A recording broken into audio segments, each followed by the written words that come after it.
Dan ini tadi saya mau ngasih catatan gitu. Kalau Dzurriyyat Wali Songo itu kan ya berabad-abad terbukti tidak pernah minta diakui sebagai keturunan Rasulullah, tidak pernah menggunakan statusnya sebagai keturunan Wali Songo itu untuk kepentingan-kepentingan duniawi gitu.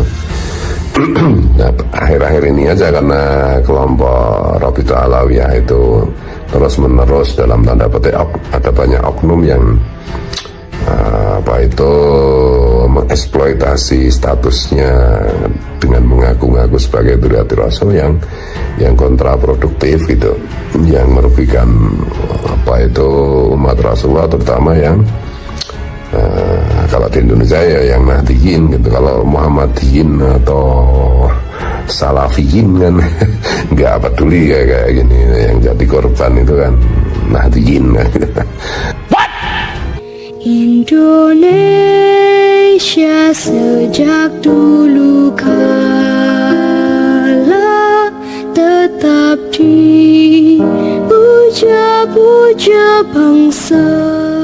Ya, dari ulasan Gus Pleret ini ya, dia betul-betul tegas melihat persoalan ini, bahwa ini adalah persoalan serius yang hari ini mewarnai dinamika wacana keberagamaan kita di Indonesia, di Nusantara ini, di mana istilah habaib ini bukan hanya sekedar sebuah istilah atau peristilahan semata, tetapi ini menjadi sesuatu yang fenomenal dalam artian karena istilah habaib ini ya oleh sebagian orang ya melihat ada oknum-oknum tertentu yang seolah-olah memanfaatkan itu ya untuk kemudian ya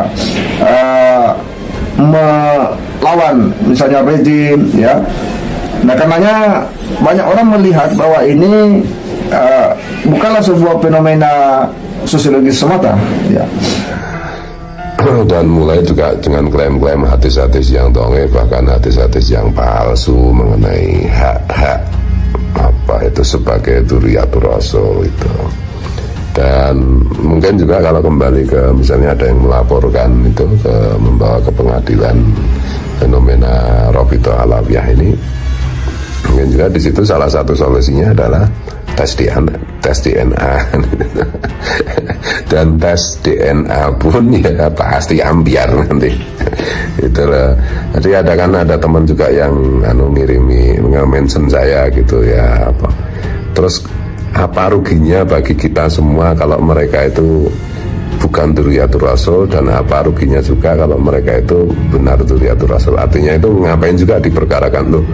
Enggak, ini bukan masalah saya dan kamu, Ane dan antum, bukan loh.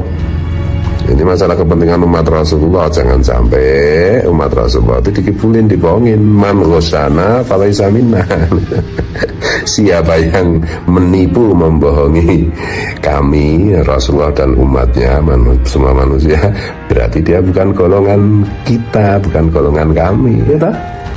Gus Fuad mengatakan, bila memang kasus-kasus Utsman itu tidak terbantahkan, artinya kan Rabithah Alawiyah ini sejak berdiri tahun 1928 itu berarti melakukan kebohongan publik dengan kepada bangsa Indonesia.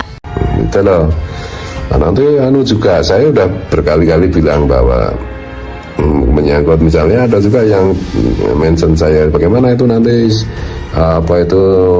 jalur nasab Datuk Kalampean termasuk Gerusu Kumpul ya. Saya itu sudah dikasih tahu sama ahli nasab itu bahwa Datuk Kalampean itu nasabnya itu ternyata tidak lewat Ubaidillah sampai ke Rasulullah itu gitu loh.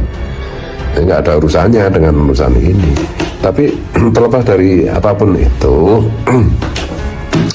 karena ada hadis yang sudah sering dikutip oleh Kiai Imat juga bahwa ya nasab itu sesuatu yang penting lah. Kalau orang ngaku bernasab dengan bohong itu intinya kan ya masuk neraka jahanam. Nah, yang mendukung juga ya sama, berarti kan diikutkan. Nah, ini kebenaran ini penting gitu loh, kebenaran ini penting karena juga bedanya gini loh, kalau Dzurriyyatur Rasul yang lewat Wali Songo yang tidak pernah minta pengakuan, yang tidak pernah merasa perlu diakui, itu kan tidak pernah apa itu mengeksploitasi, mengkapitalisasi statusnya, darahnya, nggak pernah kan itu. Nah sekarang kan fenomenanya itu kan apa itu kelompok banyak oknum dari Rabithah Alawiyah itu yang bahkan ketuanya sendiri itu ditengarai juga tidak beda gitu. Dan semangatnya juga kita baca kan beberapa oknum itu kan mau bikin semacam kasta, mau meneruskan kebijakan pemerintah penjajahan Hindia Belanda di Nusantara dulu toh, yaitu membuat kasta gitu. Jangan Belanda kan, karena kalau orang Eropa itu kasta nomor 1, atau orang turunan Arab, Yaman, terus India, Cina itu nomor 2, atau pribumi nomor 3. Ini mau dikembalikan dengan memperalat hati-hati dhaif, pendapat-pendapat ulama yang dhaif juga.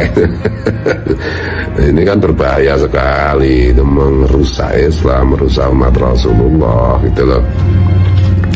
Kalau merusak Rasulullah dengan menggunakan nama Karl Marx atau Stalin gitu, atau Hitler, itu lebih mudah diatasi ya.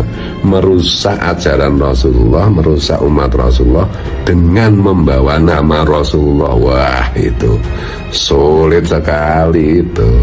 Dan Rasulullah kan bilang toh, Islam itu ya tidak akan bisa dihancurkan dari luar. Islam itu ya cara menghancurkannya adalah dari dalam, dengan menjual nama Rasulullah dan seterusnya gitu. Migrasi orang-orang Islam berpindah ke agama lain itu bukan karena apa, itu secara umum itu bukan karena agama lain itu berdakwah untuk mengajak umat Islam ke agama mereka, tapi faktanya gitu loh, orang Islam itu pindah agama karena kecewa dengan sesama orang Islam, yaitu Islam bagian katrok-katrokan, galak-galakan, keras-kerasan itu. Kemarin tuh saya ngomong begini sama apa itu teman-teman Gulma gitu yang kebetulan silaturahim sahabat-sahabat saya dulu, sekarang juga tetap bersahabat itu. Saya bilang jangan Islam, jangan keras-keras, nanti pada murtad nanti gitu. Nah guru agama itu Pak Imam namanya, sahabat saya itu, aktivis Muhammadiyah kebetulan. Dia ceritain, kemarin itu ada anak perempuan itu, dulu saya paksa pakai jilbab, udah mau pakai jilbab, tiba-tiba bulan kemarin saya ketemu dia itu kok nggak pakai jilbab lagi ya. Saya tanya, Dok, kamu sekarang nggak pakai jilbab lagi? Nah jawabnya sangat mengejutkan, maaf Pak Imam, saya sekarang bukan muslimah, saya sekarang masuk agama Nasrani. Nah gitu. Kemudian ada teman Pak Heru sahabat saya juga, guru SMA juga, itu dia bilang, iya anak saya itu kalau suruh kemarin tuh saya tuh agak keras menyuruh, ayo salat nih. Mungkin saya agak keras nadanya atau gimana itu. Anak saya langsung jawab gini, kalau saya dipaksa salat terus, saya mau pindah agama aja Pak. Gitu ya.